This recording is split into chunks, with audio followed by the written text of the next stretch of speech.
middle school, the one I graduated from years ago. I knew immediately that I was dreaming because of the silence. It was an unnatural, dead silence. Besides, I had no business being at school at my age.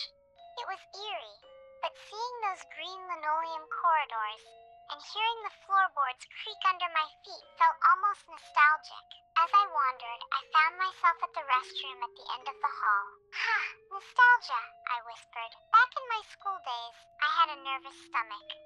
I used to ditch class and hide out in the restroom all the time. As weird as it sounds, that place felt like home. I pushed the door open.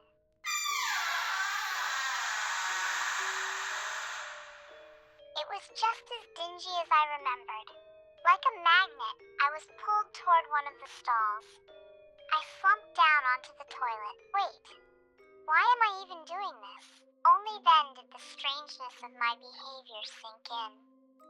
Why was I sitting in a bathroom stall inside my own dream? A sticky, cold fear began to crawl up my spine. This is creepy. Why am I sitting here? Get out! In a mild panic, I started looking around. As I moved, I felt something crinkle in my jacket pocket. I pulled out a crumpled ball of paper and smoothed it out. There, in my own handwriting, was a single sound repeated over and over again. Crunch, crunch, crunch. Crunch? I didn't understand. My handwriting is bad enough as it is, but these scribbles were worse. It looked like they had been written in a fit of wild desperation and terror. As I stared at the paper in confusion, a noise drifted from the very last stall. My heart skipped a beat. I thought I was alone.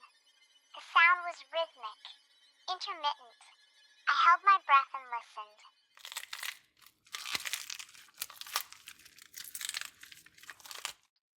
I thought my heart was going to burst out of my chest. That sound, the exact word from the paper. I couldn't tell what it was, but it didn't sound light. It sounded heavy, wet, and viscous. Every instinct told me to run, but for some reason I decided to climb the wall of the stall and look over. I moved slowly, carefully, not making a single sound. I looked.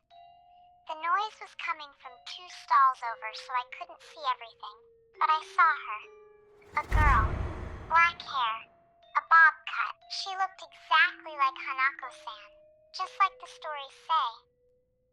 Hanako-san is a famous Japanese urban legend about the ghost of a young girl with a bob haircut who haunts school bathrooms. She is essentially the Japanese Bloody Mary. Her hair hid her face, but every time her head jerked up and down, that sound echoed through the room.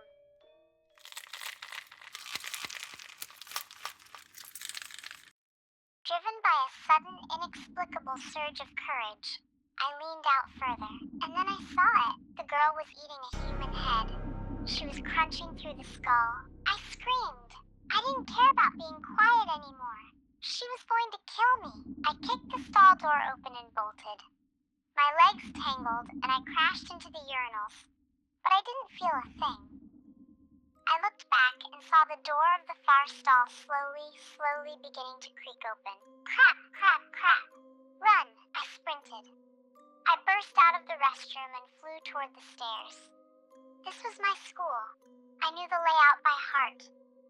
I was on the 3rd floor. I took the stairs 3 or 4 at a time, practically sliding down the railings until I hit the 1st floor. Down there I saw a bizarre sight. Crowded around the shoe lockers were things.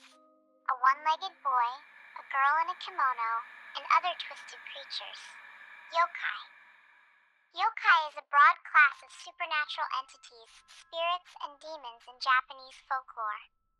They watched me with curiosity, but they didn't seem hostile. I didn't have time for them. I lunged for the doors leading to the courtyard. The 1st door was locked. The 2nd, the 3rd, all locked. The 4th had an internal bolt. I slammed it back, threw the door open, and burst outside. Yes, I'm safe. Safe? I paused, surprised by my own thought. Why was I so sure I'd be safe outside? And then it hit me. I've had this dream before. That was it. A long time ago, I dreamed this exact thing. That crunch note. I must have written it during that first dream. Just past the door, to the right, there was a chain link gate in the fence. Last time, as soon as I passed through that gate, I woke up. I knew where the finish line was. That's why I'd shouted that I was safe. I was sure that even if the thing chased me, I'd make it in time. I looked toward the gate. I froze. Back when I was a student, that gate was always open. But now it was secured with a heavy, massive padlock. No, no, no, no. You've got to be kidding me. I had completely forgotten. In recent years, schools had ramped up security. Now all gates are locked when classes aren't in session. When I had this dream the first time, those rules didn't exist. The gate had been open. In despair, I looked up at the school windows, and there, in the window of the restroom, was a face. The thing, and I locked eyes. Violent goosebumps broke out over my skin. My hair stood on end. A chill raced down my spine, and my body temperature felt like it dropped to zero. Run, run, run! I bolted forward. I just had to get as far away as possible. Then I remembered. There was another gate for the delivery trucks that brought the school lunches. It was low. I could climb over it. I ran like a madman. I didn't look back, but I could feel it through my skin. It was right behind me, and it was faster. Another 50 meters, and it would catch me. My senses went numb. I just saw the gate, reached it, clawed at the mesh, and literally tumbled over to the other side. I'm safe. For real this time. I don't know why, but I felt an absolute certainty. I turned back to the school to see how far behind it was. In that moment, the blood froze in my veins. The thing was a millimeter away from me, right in front of my face. Its hands were frozen, outstretched toward me, as if it had just barely missed grabbing my head, and it spoke. And here I thought I'd definitely kill you this time. Then I woke up. I was drenched in sweat, my head spinning. The first thing I did was try to write the dream down so I wouldn't forget it. It was so vivid I wanted to tell someone later, but I rarely write things down, so it took me forever to find a notebook. Finally, I dug out an old journal from the back of my bookshelf. I opened it, and I lost my voice again. On the very last page, it was written, crunch, crunch, crunch, crunch. I couldn't move for a long time, paralyzed by horror. I barely remember the first dream, but I think I escaped easily back then.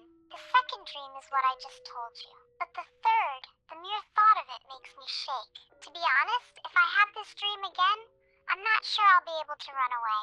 If you see a headline in the future that says man dies in his sleep, it might be me. I really hope it doesn't come to that.